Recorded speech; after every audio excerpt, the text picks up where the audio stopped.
Hi everyone, I am Rishabh. This is Stock Market Education, your go-to destination for the share market news and views. बात कर लेते हैं जियो financial services की। Most awaited, most wanted stock है भाई, best share है मेरे हिसाब से। प्रेजेंट टाइम 5000 शेयर्स हैं हमारी शेयर मार्केट में, उनमें से बेस्ट शेयर लेकर आया हूं आपके लिए, जियो फाइनेंशियल सर्विसेज। अब उसके बारे में बहुत सारी बातें करने के लिए तो हैं, लेकिन इसमें एक खास चीज क्या है कि ये एक छोटा सा नन्हा सा बच्चा है। बच्चा किसका है? बच्चा है ये हमारी सबसे बड़ी कंपनी, हमारे शेयर मार्केट की सबसे बड़ी कंपनी कौन सी है? रिलायंस। उसका ये बच्चा है, उससे पैदा हुआ है, मतलब उससे निकाला गया है।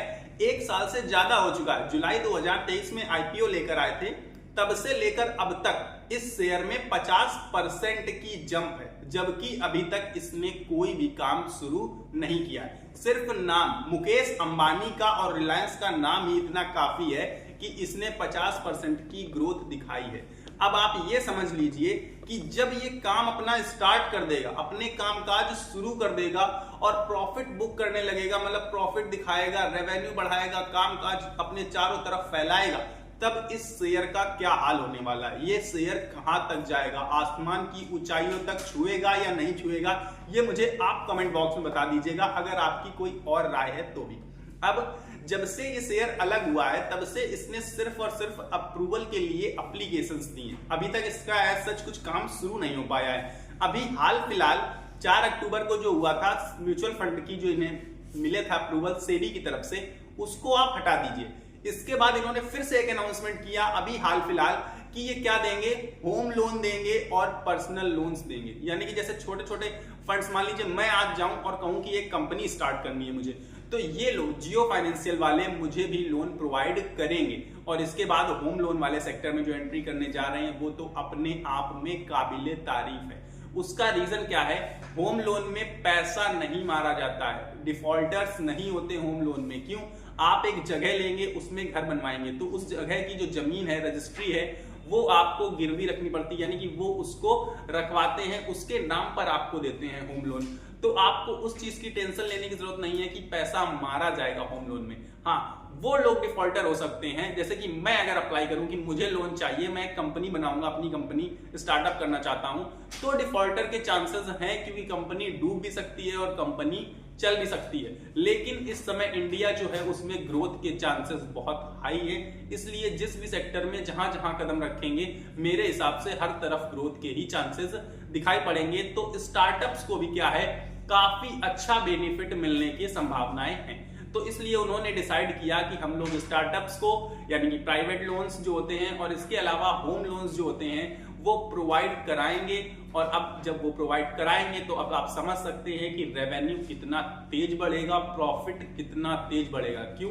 क्योंकि जो होम लोन्स होते हैं, जो ऐसे लोन दिए जाते हैं, उनमें 10-10, 12-12% या 15-15% भी लोग ले लेते हैं। कंपनी पर डिपेंड करता है। और जियो फाइनेंशियल सर्विसेज, जियो नाम ही इतना ज्यादा ट्रस्टेड लगता है कि आसानी से लोन इससे लोग लेने की कोशिश करेंगे। जैसे कि नाम चलते हैं ना, एचडीएफसी के या एसबीआई के या आईसीआईसीआई के, एक्सिस के, इजीली लोन प्रोवाइड करते हैं। वैसे जियो फाइनेंशियल सर्विसेज के पास क्या पैसे की कमी है? इजीली लोन प्रोवाइड करवाएंगे और अच्छा खासा पैसा उससे जनरेट करेंगे। अब म्यूचुअल फंड का बिजनेस हो गया, इनका लोन का बिजनेस हो गया, इतने बड़े बड़े काम गिना दिए।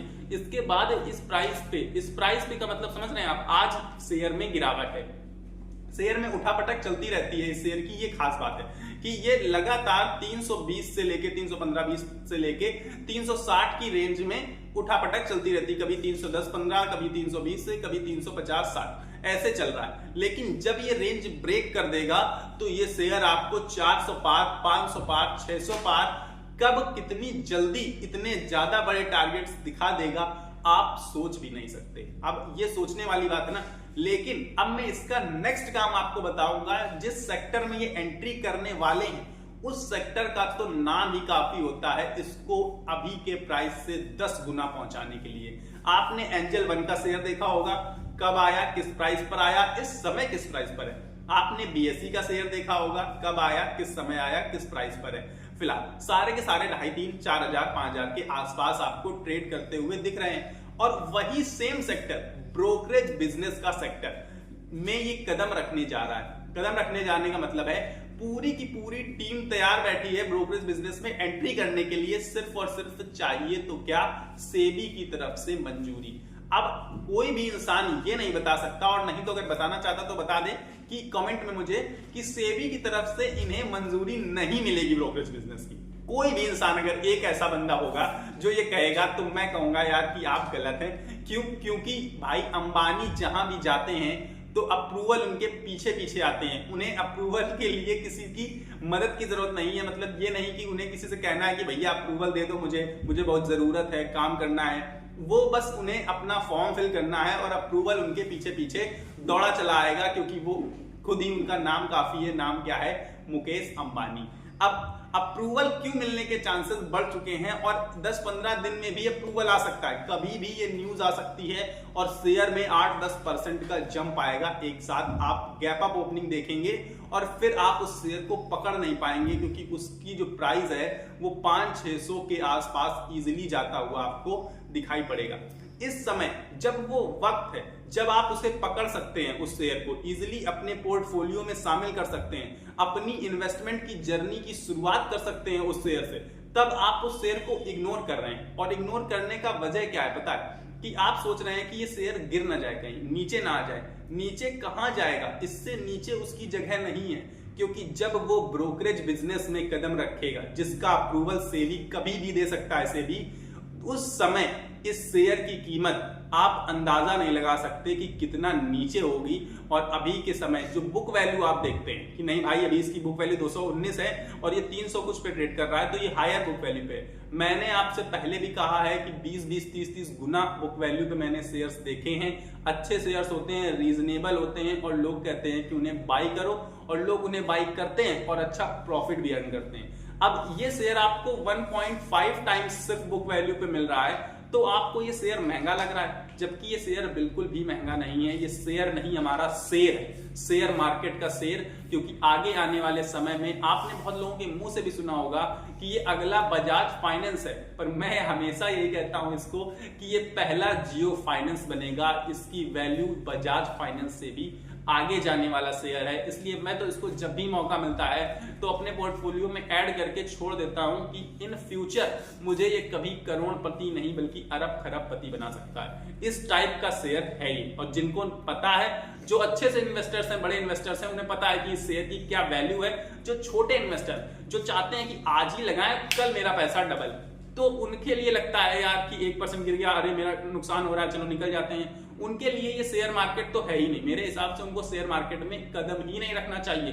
क्यों? क्योंकि शेयर मार्केट तो रिस्क का नाम है कि अगर भाई एक दिन में आप पैसा कमाना चाहते हैं तो आपके साथ बड़ा खेल हो सकता है, आपका नुकसान भी हो सकता है। क्यों? क्योंकि एक दिन में पैसा कमाने के लिए फिर आप ट्रेडिंग की तरफ बढ़ेंगे। क्यों? इन्वेस्टमेंट में तो एक दिन में पैसा बहुत मुश्किल है, जो थोड़ा बहुत बन पाए उसमें थोड़ा ही बन पाता है। जब शेयर अपर सर्किट मारेगा ना, तब 10 से 15-20% आपका पैसा बनेगा एक दिन में। और इस बात की प्रोबेबिलिटी ना के बराबर है कि शेयर अपर सर्किट ही मार दे, आप लें इसके बाद। हाँ, अब आपने ये शेयर अपने पोर्टफोलियो में ऐड कर लिया जियो फाइनेंशियल का, मान लीजिए। इसके बाद आप देखेंगे साल, 2 साल, 4 साल में शायद 3-4 बार भी ये अपर सर्किट मारे, पर वो तो पूरा लॉन्ग टर्म की जर्नी में देखा ना आपने। अब ये तो है नहीं कि आज ही लिया और कल अपर सर्किट मार गया। इसके प्रोबेबिलिटी और चांसेस सबको पता है कि शेयर मार्केट में ऐसा कुछ आसानी से तो नहीं हो सकता, बहुत ज्यादा लकी होना पड़ेगा उसके लिए आपको।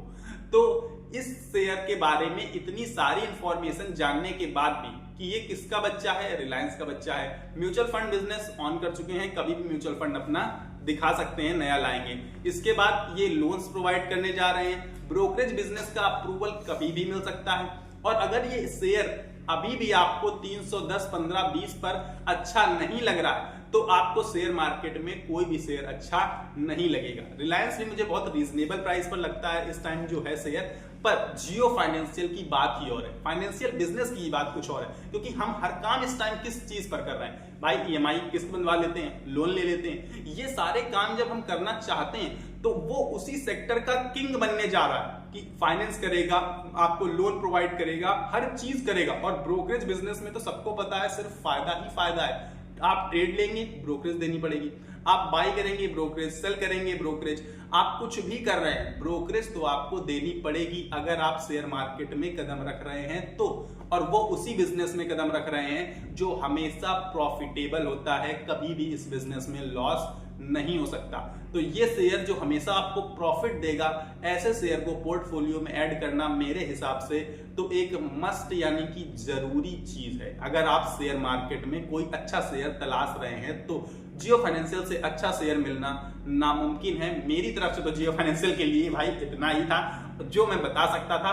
टाइम पे मैं लाता रहता हूं जियो फाइनेंशियल के बारे में वीडियोस, ताकि मैं 1 साल बाद 2 साल बाद आपको बता सकूं कि मैंने इस टाइम पे आपको बाई करने के लिए बोला है लेकिन आपने बाई नहीं किया है। बाई करने से पहले अपने फाइनेंशियल एडवाइजर से आप जरूर पूछ लीजिएगा, क्योंकि ऐसा है कि मैं सेबी रजिस्टर्ड नहीं हूं, पर फिलहाल नहीं हूं और भाई बता सकता हूं, अपना ओपिनियन शेयर कर सकता हूं। तो ये मेरा ओपिनियन था जियो फाइनेंशियल पर। अगर वीडियो अच्छा लगा है तो लाइक कर दीजिए, चैनल को सब्सक्राइब कर दीजिए। वीडियो अच्छा लगा हो चाहे ना लगा हो, दोनों कंडीशन पर चैनल को सब्सक्राइब करना इंपॉर्टेंट है। क्यों, हो सकता है आगे आने वाले मेरे वीडियोस में आपको कोई पसंद आ जाए, तो इसलिए सब्सक्राइब करके अभी से रख लीजिए। That's it from my side, have a good day. आपका दिन शुभ हो। नमस्कार, धन्यवाद।